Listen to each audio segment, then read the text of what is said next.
ನಮಸ್ಕಾರ, ರಿವ್ಯೂ ಚಾನೆಲ್ಗೆ ಸ್ವಾಗತ. ನಾನು ಸೌಖ್ಯ ಗಾಂವ್ಕರ್. ಪಾಕಿಸ್ತಾನವನ್ನು ಸಂಪೂರ್ಣವಾಗಿ ಮುಗಿಸುವಂತಹ ಮತ್ತೊಂದು ಮೆಗಾ ಸ್ಟೆಪ್ ಅನ್ನು ಇಡ್ತಾ ಇದೆ ಭಾರತ. ನಿನ್ನೆಯಷ್ಟೇ ಮೋದಿ ರಾಜಸ್ಥಾನದಲ್ಲಿ ಏರ್ಬೇಸಲ್ಲಿ ನಿಂತು ಗುಡುಗಿದ್ರು. ಏನಂತ, ಪಾಕಿಸ್ತಾನದ ಸೈನ್ಯ ಮತ್ತು ಅಲ್ಲಿನ ಆರ್ಥಿಕತೆ ಎರಡನ್ನೂ ನೋಡ್ಕೊಳ್ತೀವಿ ಅಂತ. ಭಾರತದ ತಂಟೆಗೆ ಬಂದಂತಹ ಪಾಕಿಸ್ತಾನವನ್ನು ಹಣಿಯೋದಕ್ಕೆ ಮುಂದಿನ ಪ್ಲಾನ್ ರೆಡಿ ಆಗಿದೆ. ಯಾಕಂದರೆ 100-150 ಜನ ಉಗ್ರರನ್ನು ಹೊಡೆದು ಹಾಕೋದು ಯುದ್ಧ ಅಲ್ವೇ ಅಲ್ಲ. ಪಾಕಿಸ್ತಾನ ಮತ್ತೆ ಎದ್ದು ಬರದೇ ಇರುತ್ತಾ, ಅದರ ಕೆಲಸನೇ ಅದು. ಚೀನಾ ಕೈಗೊಂಬೆಯಾಗಿ, ಇನ್ನೊಬ್ಬರ ಕೈಗೊಂಬೆಯಾಗಿ ಭಾರತದಲ್ಲಿ ಕುತಂತ್ರಗಳನ್ನು ಮಾಡೋದು. ಸೊ ಪಾಕಿಸ್ತಾನವನ್ನು ಮುಗಿಸೋದಕ್ಕೆ ಬೇಕಾದಂಥ ಅಸಲಿ ಪ್ಲಾನ್ ನೋಡಿ ಈಗ ರೆಡಿ ಆಗಿದೆ. ಜೈಶಂಕರ್ ಅವರು ಈ ಬಗ್ಗೆ ಮಾತುಕತೆಯನ್ನು ನಡೆಸಿದ್ದು, ಸದ್ಯದಲ್ಲಿಯೇ ಇದು ಜಾರಿಗೆ ಬರೋ ನಿಟ್ಟಿನಲ್ಲಿ ಕೆಲಸ ಶುರುವಾಗ್ತಾ ಇದೆ. ಹಾಗಾದರೆ ಏನದು ಮಾಸ್ಟರ್ ಸ್ಟ್ರೋಕ್? ಯಾವ ಭಾಗದಲ್ಲಿ ಪಾಕಿಸ್ತಾನ ಸೊರಗಿದೆಯೋ ಅಲ್ಲೇ ಹೊಡೆತ ಕೊಡುವಂಥ ಬಿಗ್ ಪ್ರಾಜೆಕ್ಟ್ ಮಾಹಿತಿ ಕೊಡ್ತಾ ಹೋಗ್ತೀವಿ. ಮಿಸ್ ಮಾಡಿದ್ರೆ ನಮ್ಮ ಚಾನಲ್ನ ಸಬ್ಸ್ಕ್ರೈಬ್ ಮಾಡಿ, ನಿಮ್ಮ ಅಭಿಪ್ರಾಯ ಕಮೆಂಟ್ ಮಾಡಿ ತಿಳಿಸಿ. ಎಸ್ ವೀಕ್ಷಕರೇ, ಮೊದಲನೇದಾಗಿ ಮೇಲ್ನೋಟಕ್ಕೆ ಅವರ ಏರ್ ಬೇಸ್ಗಳನ್ನು ಹೊಡೆದು ಹಾಕಿದ್ದು ಮತ್ತು 150 ಜನ ಉಗ್ರರನ್ನು ಹೊಡೆದಿದ್ದು, 60 ಜನ ಸೈನಿಕರನ್ನು ಹೊಡೆದಿದ್ದು ದೊಡ್ಡ ಆಪರೇಷನ್, ಅದರಲ್ಲಿ ಡೌಟ್ ಇಲ್ಲ. ಮೇಲಿಗೆ ಕಾಣಿಸ್ತಿರೋದು, ತಕ್ಷಣಕ್ಕೆ ಕಾಣಿಸ್ತಾ ಇರುವಂಥ ಯುದ್ಧ. ಆದರೆ ಅತಿ ದೊಡ್ಡ ಹೊಡೆತ ಬಿದ್ದಿರೋದಿಲ್ಲ ಅಂತ ಕೇಳಿದ್ರೆ ಸಿಂಧೂ ನದಿ ನೀರಿನ ಒಪ್ಪಂದವನ್ನು ಕ್ಯಾನ್ಸಲ್ ಮಾಡಿರೋದು, ಅದು ಗೊತ್ತು. ಯಾಕಂದರೆ ಪಾಕಿಸ್ತಾನಕ್ಕೆ ಬಹುದೊಡ್ಡ ಆಧಾರ. ನಾವೇನು ಎಲ್ಲ ನೀರು ತಡೆದೇ ಬಿಡಬೇಕಂತಿಲ್ಲ. ನಮ್ಮ ಹತ್ರ ನಿಯಂತ್ರಣ ಮಾಡೋದಕ್ಕೆ ಶಕ್ತಿ ಇರೋ ಅಷ್ಟನ್ನು ಕಂಟ್ರೋಲ್ ಮಾಡಿದ್ರು ಅಲ್ಲಿನ ಬೆಳೆಗಳನ್ನು ಒಣಗಿಸಬಹುದು, ಇಲ್ಲ ಪ್ರವಾಹದಲ್ಲಿ ಕಿತ್ತು ಹೋಗುವಂತೆ ಮಾಡಬಹುದು ಅಂತ ಕೆಲಸವನ್ನು ಈಗಾಗಲೇ ಭಾರತ ಶುರು ಮಾಡಿದೆ ಅಲ್ವಾ. ಅದು ಒಂದೇ ಅಲ್ಲ, ಅದರ ಜೊತೆಗೆ ಭಾರತ ಇಡ್ತಿರುವಂಥ ಮತ್ತೊಂದು ಮೆಗಾ ಸ್ಟೆಪ್ ಏನಪ್ಪ ಅಂತ ಕೇಳಿದ್ರೆ ಅದು ಶಾತೂಟ್ ಡ್ಯಾಮ್. ಹಾಗಾದರೆ ಈ ಶಾತೂಟ್ ಡ್ಯಾಮ್ ಎಲ್ಲಿ ಕಟ್ತಾರೆ, ಏನಾಗುತ್ತೆ ಇದರಿಂದ ಪಾಕಿಸ್ತಾನದ ಕಥೆ, ಅದನ್ನು ನೋಡೋಣ. ಒಂದು ಕಡೆ ಬಿದ್ದಿರೋ ಪೆಟ್ಟನ್ನೇ ತಡ್ಕೊಳ್ಳೋದಕ್ಕಾಗದೆ ಪಾಕಿಸ್ತಾನದಲ್ಲಿ ಕೋಲಾಹಲ ಶುರುವಾಗಿದೆ. ನೀರಿನ ವಿಚಾರದಲ್ಲಿ ಭಾರತ ಈ ಕೆಲಸ ಮಾಡಲೇಬಾರ್ದು ಅಂತ ಬಾಯ್ ಬಡ್ಕೊಳ್ತಾ ಇದ್ದು, ಅಲ್ಲಿನ ಈ ಸಲದ ಮುಂಗಾರು ಬೆಳೆಗೇನೆ ಹೊಡೆತ ಬೀಳೋದು ಗ್ಯಾರಂಟಿ. ಅದರ ಜೊತೆಗೀಗ ಪಾಕಿಸ್ತಾನ ಆಧಾರವಾಗಿ ನಂಬಿಕೊಂಡಿರುವಂಥ ಇನ್ನೊಂದು ನದಿಗೆ ಆಣೆಕಟ್ಟು. ಪಾಕಿಸ್ತಾನಕ್ಕೆ ಒಂದು ಸಿಂಧೂ ನದಿ ಭಾರತದಿಂದ ಹೋದರೆ ಮತ್ತೊಂದು ನದಿ ಕಾಬೂಲ್, ಅದು ಅಫ್ಘಾನಿಸ್ತಾನದಿಂದ ಹೋಗುತ್ತೆ.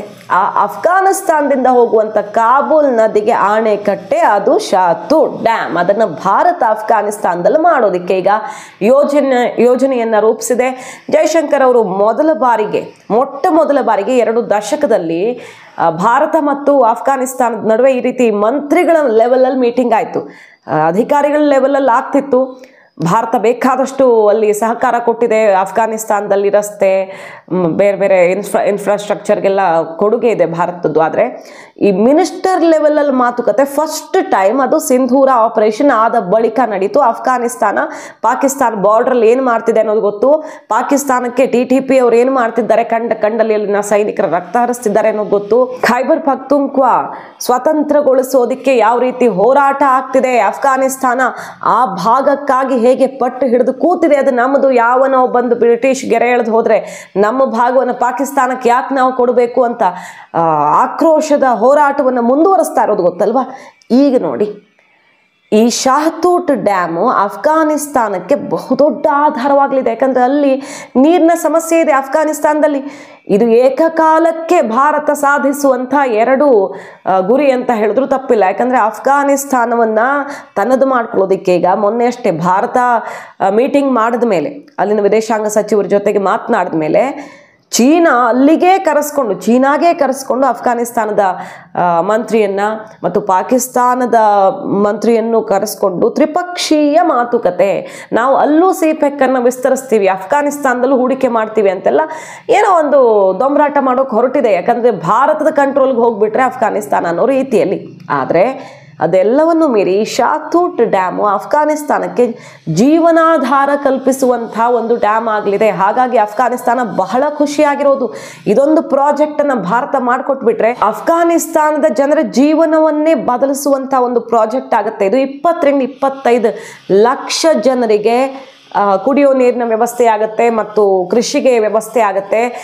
ಅಫ್ಘಾನಿಸ್ತಾನದಲ್ಲಿ ಬಹುಭಾಗ ಇದರಿಂದ ಹಸನಾಗುತ್ತೆ. ಹಾಗೆ ಹೊಸದೊಂದು ನಗರ ಇದೆ ಅಲ್ಲಿ, ಈ ಕಾಬೂಲ್ ಔಟ್ಸ್ಕರ್ಟಲ್ಲಿ ದೇಸಾವ್ಸ್ ಅಂತ ಒಂದು ಹೊಸ ನಗರ ಮಾಡಿದ್ದಾರೆ. ಅದಕ್ಕೂ ಕೂಡ ಆಧಾರ ಆಗುತ್ತೆ. ಈ ಶಹತೂಟ್ ಡ್ಯಾಮ್ ಅನ್ನೇ ಕಟ್ಟೋದಿಕ್ಕೆ ಹೊರಟಿರೋದು ಯಾಕೆ ಭಾರತ ಅಂದ್ರೆ ಕಾಬೂಲ್ ನದಿ ಪಾಕಿಸ್ತಾನಕ್ಕೆ ಹರಿಯೋದನ್ನ ತಡಿಬಹುದು, ಅಂದ್ರೆ ದೊಡ್ಡ ಪ್ರಮಾಣದಲ್ಲಿ ಅದರ ನೀರನ್ನ ಈ ಡ್ಯಾಮ್ ಮೂಲಕ ಹಿಡಿದಿಡಬಹುದು. 17% ನೀರು ಲೆಸ್ ಆಗುತ್ತೆ ಪಾಕಿಸ್ತಾನಕ್ಕೆ ಹೋಗೋದ್ರಲ್ಲಿ, ಅಂದ್ರೆ ಅಲ್ಲಿ ಜಲಕ್ಷಾಮವೇ ಸೃಷ್ಟಿಯಾಗುತ್ತೆ. ಪಾಕಿಸ್ತಾನ ಒಂದ್ ಕಡೆಯಿಂದ ಸಿಂಧೂ ನದಿ ನೀರು, ಇನ್ನೊಂದು ಕಡೆಯಿಂದ ಕಾಬೂಲ್ ನದಿ ನೀರನ್ನ ನಿಲ್ಲಿಸಿಬಿಟ್ರೆ, ಅದರಲ್ಲಿ ಬಹುಪಾಲನ್ನ ತಡೆದು ಬಿಟ್ರೆ ಪಾಕಿಸ್ತಾನ ಸಂಪೂರ್ಣವಾಗಿ ಬರ್ಬಾದ್ ಆಗೋದ್ರಲ್ಲಿ ಎರಡು ಮಾತಿಲ್ಲ. ಏಕಕಾಲಕ್ಕೆ ಈ ಪ್ರಾಜೆಕ್ಟ್ಗಳನ್ನು ಭಾರತ ಕೈಗೆತ್ಕೊಳ್ತಿದೆ. ಅಲ್ಲಿ ಶಹತೂಟ್ ಡ್ಯಾಮ್ ಕಾಮಗಾರಿಯನ್ನು ಆದಷ್ಟು ಬೇಗ ಶುರು ಮಾಡೋದು, ಸ್ಥಳ ಗುರುತಿಸುವಂತಹ ಕೆಲಸ ಕೂಡ ಈಗ ನಡೀತಾ ಇದೆ. ಮತ್ತೊಂದು ಕಡೆ ಭಾರತದಲ್ಲಿ ಸಿಂಧೂ ನದಿಗೆ ಡ್ಯಾಮ್ ಕಟ್ಟಿಬಿಡ್ತಾರ, ಅಲ್ಲ, ಅದಕ್ಕಿಂತ ಕ್ವಿಕ್ಕಾಗಿ ಮಾಡೋ ಆಪ್ಷನ್ ಅನ್ನ ಜಲಸಂಪನ್ಮೂಲ ಇಲಾಖೆ ಕೈಗೆತ್ಕೊಂಡಿರೋದು. ನಮಗೆ ಡ್ಯಾಮ್ ಕಟ್ಟೋದಕ್ಕೆ ಅಲ್ಲಿ ಪೂರಕವಾದ ವಾತಾವರಣ ಕೂಡ ಇಲ್ಲ. ಆ ಪ್ರದೇಶದಲ್ಲಿ ಡ್ಯಾಮ್ ಕಟ್ಟೋದು ಸ್ವಲ್ಪ ಕಷ್ಟನೇ, ಆದ್ರೆ ಕಟ್ಟದಿದ್ರೂ ಕೂಡ ಸ್ವಲ್ಪ ಸಮಯನೂ ಬೇಕಾಗತ್ತಲ್ವ. ಡ್ಯಾಮ್ ಅಂದ್ರೆ ಏನು ಇವತ್ತು ತಗೊಂಡು ನಾಳೆ ಮಾಡುವಂಥ ಕೆಲಸ ಅಲ್ಲ. ಕ್ಯಾನಲ್ಗಳ ಮೂಲಕ, ಮೇಲ್ದಂಡೆಗಳ ಮೂಲಕ ನೀರನ್ನ ವಿವಿಧ ರಾಜ್ಯಗಳಿಗೆ ಡೈವರ್ಟ್ ಮಾಡೋ ಪ್ಲಾನ್ ಅನ್ನ ಕೈಗೆತ್ಕೊಂಡಿದೆ. ಹಾಗಾಗಿ ಶಿವರಾಜ್ ಸಿಂಗ್ ಚೌಹಾಣ್ ಅವರು ಮೊನ್ನೆ ಅಷ್ಟೇ ಹೇಳಿದ್ರು, ರೈತ ಸಂಘಟನೆಗಳ ಜೊತೆಗೆ ಮಾತುಕತೆ ಮಾಡಿ ಅಲ್ಲಿ ಸನ್ಮಾನ ಕಾರ್ಯಕ್ರಮ ಎಲ್ಲ ಆಯ್ತಲ್ಲ, ಆಗ ಆ ನೀರನ್ನ ಏನು ಜಮ್ಮು ಕಾಶ್ಮೀರಕ್ಕಷ್ಟೇ ಬಳಸ್ಕೊಳ್ತೀವ, ನಾವು ಪಂಜಾಬ್ಗೆ ಕೊಡ್ತೀವಿ, ಹರಿಯಾಣಕ್ಕೆ ಕೊಡ್ತೀವಿ. ಅಲ್ಲಿ ಭತ್ತದ ಬೆಳೆ ದೊಡ್ಡ ಪ್ರಮಾಣದಲ್ಲಿ ನೀರು ಬಯಸುವಂತಹ ಬೆಳೆಗಳಿಗೆ ಇದು ಜೀವನಾಧಾರ ಆಗುತ್ತೆ. ಪಂಜಾಬ್, ಹರಿಯಾಣ, ಹಿಮಾಚಲ್ ಪ್ರದೇಶ, ಜಮ್ಮು ಕಾಶ್ಮೀರ ಇಲ್ಲೆಲ್ಲ ನಮ್ಮ ದೇಶದ ವಿವಿಧ ಭಾಗಗಳಿಗೆ ಈ ಕ್ಯಾನಲ್ಗಳ ಮೂಲಕ ಡೈವರ್ಟ್ ಮಾಡ್ಕೊಳ್ಳೋದು ನಮ್ಮ ದೇಶದ ಪ್ಲಾನು. ಅದರ ಭಾಗವಾಗಿ ಈಗ ರಣಬೀರ್ ಕ್ಯಾನಲ್, ಮೊನ್ನೆ ನಾವು ರಿಪೋರ್ಟ್ ಮಾಡಿದ್ವಿ ಈ ಬಗ್ಗೆ ವಿಸ್ತೃತವಾಗಿ. ರಣಬೀರ್ ಯೋಜನೆ ಏನಿದು, ಯಾವ ರೀತಿ ವಿದ್ಯುತ್ ಉತ್ಪಾದನೆ ಮತ್ತು ಕೃಷಿಗೆ ಆಧಾರವಾಗುತ್ತೆ, ಕುಡಿಯೋ ನೀರಿಗೂ ಆಧಾರವಾಗುತ್ತೆ. ಆಪರೇಷನ್ ರಣಬೀರ್ ಸಿಂಧೂರದ ಬಳಿಕ ಕೈಗೆತ್ಕೊಂಡಿರುವಂತಹ ಬಿಗ್ ಸ್ಟೆಪ್. 60 ಕಿಲೋಮೀಟರ್ ಇರುವಂತಹ ಕ್ಯಾನಲ್ ಅನ್ನ 120 ಕಿಲೋಮೀಟರ್ ಅಂದ್ರೆ ಡಬಲ್ ಮಾಡ್ತಿದ್ದಾರೆ. ಉಳಿದ ಕ್ಯಾನಲ್ಗಳ ಹೂಳೆತ್ತೋ ಕೆಲಸವನ್ನ ಭಾರತ ತ್ವರಿತಗತಿಯಲ್ಲಿ ಕಾಮಗಾರಿಯನ್ನು ಶುರು ಮಾಡ್ತಿರೋದು. ಯಾವತ್ತೋ ಮಾಡೋ ಪ್ಲಾನ್ ಅಲ್ಲ, ಆದೇಶ ಆಗಿದೆ, ಅಧಿಕಾರಿ ಅದನ್ನು ಹೇಳಿದ್ದಾರೆ. ಕೆಲವು ದಿನಗಳಲ್ಲಿ ಮುಗಿಸ್ಬೇಕು ಈ ಕೆಲಸ ಅನ್ನೋ ರೀತಿಯಲ್ಲಿ ಕಟ್ಟಾಜ್ಞೆ ಹೊರಡಿಸಿದೆ ಭಾರತ ಸರ್ಕಾರ. ಎಷ್ಟು ಬೇಗ ಆಗುತ್ತೋ ಅಷ್ಟು ಬೇಗ ಹಗಲು ರಾತ್ರಿ ಕಾಮಗಾರಿಯಾಗಿ ಈ ಕ್ಯಾನಲ್ನ ವಿಸ್ತಾರಗೊಳಿಸೋದು. ಆ ಮೂಲಕ ಪಾಕಿಸ್ತಾನಕ್ಕೆ ಸಿಂಧೂ ನದಿ ನೀರನ್ನು ನಿಯಂತ್ರಿಸೋದಕ್ಕೆ ಡ್ಯಾಮ್ ಬೇಕಾಗಿಲ್ಲ ನಮಗೆ ಅನ್ನೋದು ಮಾಸ್ಟರ್ ಪ್ಲಾನ್. ಸೊ ಪಾಕಿಸ್ತಾನಕ್ಕೆ ಈ ಕಡೆಯಿಂದ ಒಂದು ಆಘಾತ ಆದರೆ ಶಹತೂಟ್ ಡ್ಯಾಮ್ ಅನ್ನ ಕಟ್ಟುವ ಮೂಲಕ ಮತ್ತೊಂದು ಆಘಾತ, ಅದು ಕೂಡ ಪಾಕಿಸ್ತಾನದಲ್ಲಿ ಅರ್ಧ ದೇಶಕ್ಕೆ ಜೀವನಾಧಾರನೇ. ಪಾಕಿಸ್ತಾನ ಆಧಾರ ಆಗಿರೋದು ಎರಡು ಬೇರೆ ದೇಶಗಳಲ್ಲಿ ಹುಟ್ಟುವಂಥ ನದಿಗಳ ಮೇಲೆ ಅನ್ನೋದೇ ಅದರ ಮತ್ತೊಂದು ದೌರ್ಭಾಗ್ಯ. ಈಗ ಆಘಾತಕಾರಿಯಾಗಿರೋ ವಿಚಾರ, ಪಾಕಿಸ್ತಾನ ಕಂಗಾಲಾಗಿ ಹೋಗಿದೆ. ಅದಕ್ಕೆ ಈಗ ಪಾಕಿಸ್ತಾನ ಚೀನಾಗೆ ಕಾಲಿಗೆ ಬಿದ್ದು ಕೇಳ್ಕೊಳ್ತಾ ಇದೆ, ನಮಗೆ ದಯವಿಟ್ಟು ಬೇಗ ಒಂದು ಡ್ಯಾಮ್ ಕಟ್ಕೊಡಿ ಅಂತ. ಆಲ್ರೆಡಿ ಅದು ಕಾಮಗಾರಿ ಜಾರಿಯಲ್ಲಿದೆ. ಸ್ವಾತ್ ರಿವರ್, ಈ ಕಾಬೂಲ್ ನದಿಯ ಉಪನದಿ, ಅದು ಸ್ವಾತ್ ರಿವರ್ಗೆ ಒಂದು ಡ್ಯಾಮ್ ಅನ್ನು ಆಲ್ರೆಡಿ ಕಟ್ಟುತ್ತಾ ಇದ್ದಾರೆ. ಅದರ ಕಾಮಗಾರಿ ವೇಗವನ್ನ ಜಾಸ್ತಿ ಮಾಡಿ ಅಂತ ಚೀನಾವನ್ನ ಬೇಡ್ಕೊಳ್ತಾ ಇದೆ. ಸಾಧ್ಯವಾದಷ್ಟಾದ್ರೂ ನೀರು ಹಿಡಿದಿಟ್ಕೊಳ್ಬೇಕು ಅಂತ. ಆದ್ರೆ ನಾವು ಅಫ್ಘಾನಿಸ್ತಾನದಲ್ಲೇ ಶಹತೂಟ್ ಈ ಡ್ಯಾಮ್ ಅನ್ನ ಕಂಪ್ಲೀಟ್ ಮಾಡಿಬಿಟ್ರೆ ಪಾಕಿಸ್ತಾನದ ಎಲ್ಲಾ ಸರ್ಕಸ್ಸು ತಲೆ ಕೆಳಗಾಗತ್ತೆ. ಅವ್ರು ಏನು ಮಾಡಿದ್ರು ಅಲ್ಲಿಗೆ ಹೋಗೋ ನೀರೇ 17-18% ಡೌನ್ ಆಗಿ ಹೋಗುತ್ತೆ. ಅದು ಅತಿ ದೊಡ್ಡ ಆಘಾತ ಪಾಕಿಸ್ತಾನದ ಬೆಳೆಗಳಿಗೆ ಮತ್ತು ಕುಡಿಯೋ ನೀರಿಗೆ. ಸೊ ಭಾರತದಿಂದ ಹೋಗುವ ನೀರು ಅಲ್ಲಿನ ಲಕ್ಷ ಜನಕ್ಕೆ ಆಧಾರ. ಕಾಬೂಲ್ ನದಿ ನೀರು ಕೂಡ ಅದೇ ರೀತಿಯಲ್ಲಿ ಅರ್ಧ ಪಾಪ್ಯುಲೇಷನ್ನೇ ಬರ್ಬಾದಾಗಿ ಹೋಗುತ್ತೆ. ಪಾಕಿಸ್ತಾನದ ಕಥೆ ಏನಾಗ್ತಿದೆ ಅಂದ್ರೆ, ಭಾರತ ಸಾರಿರೋದು ಈ ಜಲಯುದ್ಧವನ್ನ ಪಾಕಿಸ್ತಾನದ ವಿರುದ್ಧ. ನೋಡಿ, ಅಫ್ಘಾನಿಸ್ತಾನ ಇದೇ ಹೊತ್ತಲ್ಲಿ ಇನ್ನೂ ಒಂದು ಡ್ಯಾಮ್ ಅನ್ನ ಕಟ್ತಾ ಇದೆ. ಕುನಾರ್ ಏರಿಯಾದಲ್ಲಿ ಅಫ್ಘಾನಿಸ್ತಾನನೇ ಕಟ್ಕೊಳ್ತಿರೋ ಡ್ಯಾಮ್ ಇದು. ಒಂದು ಭಾರತ ಕಟ್ತಿರೋದು, ಇನ್ನೊಂದು ಅಫ್ಘಾನಿಸ್ತಾನನೇ ಕಟ್ಕೊಳ್ತಿರೋದು. ಈ ಎರಡೂ ಡ್ಯಾಮ್ಗಳಾಗ್ಬಿಟ್ರೆ ಪಾಕಿಸ್ತಾನಕ್ಕೆ ಇನ್ನೂ ಹೊಡೆತ. ಭಾರತ ಕಟ್ಟಲು ಉದ್ದೇಶಿಸಿರುವಂತಹ ಈ ಡ್ಯಾಮ್ ಇಂದಾಗಿ 4,000 ಹೆಕ್ಟೇರ್ ಲ್ಯಾಂಡ್ಗೆ ಕೃಷಿಗೆ ಸಹಾಯ ಆಗುತ್ತೆ. 20 ಲಕ್ಷಕ್ಕೂ ಅಧಿಕ ಜನಕ್ಕೆ ನೀರಾವರಿ ಆಗುತ್ತೆ. 146 ಮಿಲಿಯನ್ ಕ್ಯೂಬಿಕ್ ಮೀಟರ್ಸ್ ನೀರು ಅಲ್ಲಿಗೆ ಕುಡಿಯೋದಕ್ಕೆ ಇನ್ನಿತರ ಉಪಯೋಗಗಳಿಗೆ ಸಿಗುವಂತಾಗುತ್ತೆ. ದೇಸಾಬ್ಜ್ ಹೊಸ ನಗರಕ್ಕೆ ನೀರಾಗುತ್ತೆ. ಹಾಗಾಗಿ ಅಫ್ಘಾನಿಸ್ತಾನ ಕೇಳ್ಕೊಳ್ತಿರೋದು ಇದೊಂದು ಡ್ಯಾಮು ನಮಗೆ ತುಂಬ ಇಂಪಾರ್ಟೆಂಟು ಭವಿಷ್ಯದ ದೃಷ್ಟಿಯಿಂದ.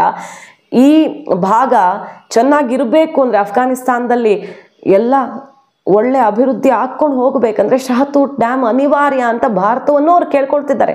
ಸೊ 2 ಗುರಿಗಳನ್ನು ತಲುಪದಂತಾಯ್ತು. ಚೀನಾನು ಇನ್ನೊಬ್ರು ಅಫ್ಘಾನಿಸ್ತಾನದ ಮೇಲೆ ಹಿಡಿತ ಸಾಧಿಸೋದಕ್ಕಿಂತ ನಾವು ಅಲ್ಲಿನ ಜನರನ್ನು ವಿಶ್ವಾಸಕ್ಕೆ ತಗೊಳ್ಳೋದಕ್ಕೆ ಇದೊಂದು ಬಹುದೊಡ್ಡ ಗಿಫ್ಟ್ ಭಾರತ ಕೊಡೋದು. ಪಾಕಿಸ್ತಾನಕ್ಕೆ ಅದೇ ಟೈಮಲ್ಲಿ ಅತಿ ದೊಡ್ಡ ಆಘಾತವನ್ನು ಕೊಡುತ್ತೆ ಈ ಪ್ರಾಜೆಕ್ಟು. ಸೊ ಪಾಕಿಸ್ತಾನದ ಕಥೆ ಈಗ ಹೇಗಿದೆ ನೀರಾವರಿ ವಿಚಾರದಲ್ಲಿ? ಅಂತರ್ಜಲ ಬರಿದಾಗಿರುವಂತಹ ದೇಶಗಳ ಪೈಕಿ ಪಾಕಿಸ್ತಾನ ಟಾಪಲ್ಲಿದೆ. ಇದು ಯಾಕೆ ಪಾಕಿಸ್ತಾನ ಟೆನ್ಷನ್ ಆಗಿದೆ ಅಂದರೆ ಕಾರಣ, ಅಂತರ್ಜಲ ಬರಿದಾಗಿರುವ ದೇಶಗಳ ಪೈಕಿ ಪಾಕಿಸ್ತಾನ ಮುಂದಿದ್ದು 36% ಅವ್ರದ್ದು ಅಂತರ್ಜಲ ಈಗಾಗಲೇ ಮಾಲಿನ್ಯಯುಕ್ತವಾಗಿ ವಿಷಯುಕ್ತವಾಗಿ ಹೋಗಿದೆ. ಅದು ಬಳಕೆಗೆ ಯೋಗ್ಯವಲ್ಲ. ಜಸ್ಟ್ ಇಮ್ಯಾಜಿನ್, ಅಂತರ್ಜಲದಲ್ಲಿ 36%, ಹೆಚ್ಚು ಕಡಿಮೆ ಆದ್ರೆ ಅರ್ಧಕ್ಕರ್ಧ ಅಂತರ್ಜಲವೇ ಅಲ್ಲಿ ವಿಷಯುಕ್ತವಾಗಿಬಿಟ್ಟಿದೆ. ಅಲ್ಲಿನ ಮನಸ್ಸು ಮಾತ್ರ ಅಲ್ಲ, ನೀರು ಕೂಡ ವಿಷಯುಕ್ತವಾಗಿಬಿಟ್ಟಿದೆ. ಸೊ ಈ ನದಿಗಳ ನೀರು ಎಷ್ಟು ಇಂಪಾರ್ಟೆಂಟ್ ಪಾಕಿಸ್ತಾನಕ್ಕೆ ಅಂದರೆ ಅಲ್ಲಿ ಬೆಳೆಯುವಂಥ ಬೆಳೆ ನೀರೇ ಜಾಸ್ತಿ ಬೇಕಾಗಿರುವಂಥ ಬೆಳೆಗಳು ಹತ್ತಿ, ಭತ್ತ, ಕಬ್ಬು, ಇದು 3ಕ್ಕೂ ದೊಡ್ಡ ಪ್ರಮಾಣದಲ್ಲಿ ನೀರು ಬೇಕು. ಅಂಥ ಬೆಳೆಗಳು ಅಲ್ಲಿ ಜೀವನಾಧಾರ. ಕೃಷಿಯೇ ಅವರ GDPಯ ಬಹುದೊಡ್ಡ ಭಾಗ ಕೂಡ ಹೌದು. ಸೊ ಈಗ ಯಾಕಲ್ಲಿ 120 ರೂಪಾಯಿ ಗೋಧಿ 1 kg ಅಂತ ಕೇಳಿದ್ರೆ ಇದೇ ಕಾರಣ. ಅಲ್ಲಿ ನೀರು ಸರಿಯಾಗಿ ಸಿಗದೆ ಬೆಳೆ ಕಡಿಮೆ ಆಗಿ ಕೃಷಿಗೆ ಸರಿಯಾಗಿ ಪ್ರೋತ್ಸಾಹ ಕೊಡೋದಕ್ಕಾಗದೆ ಬೆಲೆ ದಿನೇ ದಿನೇ ಏರಿಕೆ ಆಗ್ತಾ ಇದೆ. ಈಗಲೇ 120 ರೂಪಾಯಿಗೆ ಹೋಗಿರೋ ರೇಟು ಇನ್ನು ಇದೆಲ್ಲ ಸಮಸ್ಯೆ ಒಗ್ಗೂಡಿಬಿಟ್ರೆ ಪಾಕಿಸ್ತಾನದಲ್ಲಿ ಏನಾಗಬಹುದು ಅಂತ ಹೇಳೋದಕ್ಕೂ ಸಾಧ್ಯ ಇಲ್ಲ. ಇದು ಭವಿಷ್ಯದ ಲೆಕ್ಕಾಚಾರ, ತುಂಬ ದೂರದ್ದಲ್ಲ. ಕೆಲವೇ ವರ್ಷಗಳಲ್ಲಿ ಕಾಣಸಿಗಬಹುದಾದಂಥ ಭವಿಷ್ಯದ ಲೆಕ್ಕಾಚಾರ ಹಾಕ್ಕೊಂಡು ಭಾರತ ಸಾರಿರುವಂತಹ ಮಹಾಯುದ್ಧ ಅನ್ನೋದ್ರಲ್ಲಿ ಎರಡನೆಯ ಮಾತಿಲ್ಲ. ಈಗ ಆಡ್ತಿರುವ ಆಟ ಭಾರತ ಹೆಂಗಿದೆ ಅಂದರೆ, ಕ್ಯಾನಲ್ಗಳ ನಿರ್ಮಾಣ ಆದಮೇಲೆ ಆ ಆಟ ಬೇರೆ. ಅದು ಪಾಕಿಸ್ತಾನಕ್ಕೆ ನುಂಗಲಾರದಂಥ ತುತ್ತಾಗುತ್ತೆ, ಡೌಟೇ ಇಲ್ಲ. ಡ್ಯಾಮ್ ಅಲ್ಲ, ಕ್ಯಾನಲ್ಲು ಅಷ್ಟೇ ಸಾಕು ನಮಗೆ ಪಾಕಿಸ್ತಾನ ಬರ್ಬಾದ್ ಮಾಡೋದಕ್ಕೆ. ಆ ಕಾಮಗಾರಿ ಶುರುವಾಗ್ತಿದೆ, ಮುಂದೆ ಯಾವತ್ತೂ ಅಲ್ಲ. ಆಲ್ರೆಡಿ ಹೇಳಿದ ಹಾಗೆ ಈಗ ಆಡ್ತಿರುವ ಆಟ ರೈಟ್ ನಾವು ಆಡ್ತಿರೋದು ಹೆಂಗೆ ಅಂದರೆ, ಇನ್ಫಾರ್ಮೇಷನ್ ಕೊಡಲ್ಲ, ಡೇಟಾ ಶೇರ್ ಮಾಡಲ್ಲ. ಯಾವಾಗ ಬೇಕಾದ್ರೆ ಆವಾಗ ಅಷ್ಟೂ ಗೇಟ್ ಓಪನ್ ಮಾಡ್ತೀವಿ, ಯಾವಾಗ ಬೇಕಂದ್ರೆ ಆವಾಗ ಎಲ್ಲ ಕ್ಲೋಸ್ ಮಾಡಿ ಬರೀ ನೆಲ ಕಾಣಬೇಕಲ್ಲಿ. ಅಷ್ಟು ಬಿಟ್ಟರೆ ಆ ನೀರು ಹರಿಯೋ ಜಾಗ ಗುರುತಿಗೆ ಸಿಗಬಾರ್ದು. ಆ ರೀತಿ ಒಣಗಿಸಿ ತೋರಿಸಿದ್ದು ಆಗಿದೆ, ನೋಡಿದ್ದೀವಲ್ವಾ ಆಪರೇಷನ್ ಸಿಂಧೂರ ಟೈಮಲ್ಲಿ ಆ ದೃಶ್ಯಗಳೆಲ್ಲ ರಿಲೀಸ್ ಆಗಿತ್ತು. ಇದರಿಂದ ಏನಾಗುತ್ತೆ, ಅಲ್ಲಿ ಬಿತ್ತನೆ ಮಾಡೋ ಟೈಮ್ ಕರೆಕ್ಟಾಗಿ ನೀರು ನಿಲ್ಲಿಸಿದ್ರೆ, ಬೆಳೆ ಎದ್ದು ನಿಲ್ಲೋ ಟೈಮಲ್ಲಿ ನೀರು ನಿಲ್ಲಿಸ್ಬಿಟ್ರೆ ಒಣಗಿ ಹೋಗುತ್ತೆ. ಎದ್ದು ನಿಲ್ಲೋ ಟೈಮಲ್ಲಿ ಕರೆಕ್ಟಾಗಿ ನೀರು ಬಿಟ್ಬಿಟ್ರೆ ಕೊಚ್ಕೊಂಡು ಹೋಗುತ್ತೆ. ಯಾವುದು ಬೇಕಾದರೂ ಭಾರತ ಮಾಡಬಹುದು. ಸೊ ನಮ್ಮ ಹತ್ರ ಈಗಿರೋ ಪವರಲ್ಲೇ ಅವರನ್ನು ಬರ್ಬಾದ್ ಮಾಡೋದಕ್ಕೆ ಆಯ್ಕೆಗಳಿವೆ. ಅದ್ರ ಜೊತೆಗೆ ನಾವು ಏಕಾಏಕಿ ಅವ್ರ ಎಕ್ಸ್ಪೆಕ್ಟೆಡ್ಗಿಂತ ಜಾಸ್ತಿ ನೀರು ಪ್ರಮಾಣ ಜಾಸ್ತಿ ಆದಾಗ ಏನಾಗುತ್ತೆ ಅಂದರೆ ಕೆಸರು ತೊಗೊಂಡು ಹೋಗುತ್ತೆ. ದೊಡ್ಡ ಮಟ್ಟದಲ್ಲಿ ಕೆಸರು ಹೋಗಿ ಅವರ ಜಲಾಶಯದಲ್ಲಿ ಹೂಳು ತುಂಬಿಕೊಂಡು ಅದರ ಸಂಗ್ರಹಣಾ ಸಾಮರ್ಥ್ಯವೇ ಬಿದ್ದು ಹೋಗುತ್ತೆ. ಹಾಗಾಗಿ ಈಗಲೇ ಪಾಕಿಸ್ತಾನಕ್ಕೆ ಬೇಕಾದಷ್ಟು ಪೆಟ್ಟುಗಳನ್ನು ಭಾರತ ಕೊಡ್ತಾ ಇದೆ. ಇನ್ನು ನೆಕ್ಸ್ಟ್ ಇಯರ್ ಅಷ್ಟೊತ್ತಿಗೆ ನಮ್ಮ ಸಾಮರ್ಥ್ಯ ಬೇರೆಯದ್ದೇ ಆಗಿರುತ್ತೆ. ಅಫ್ಘಾನಿಸ್ತಾನದಲ್ಲಿ ಡ್ಯಾಮ್ ಪ್ರಾಜೆಕ್ಟೂ ಕೂಡ ತಲೆ ಎತ್ತಿಬಿಟ್ರೆ ಆಗ ಪಾಕಿಸ್ತಾನ ಫಿನಿಶ್ ಅನ್ನೋದ್ರಲ್ಲಿ ಎರಡನೇ ಮಾತಿಲ್ಲ.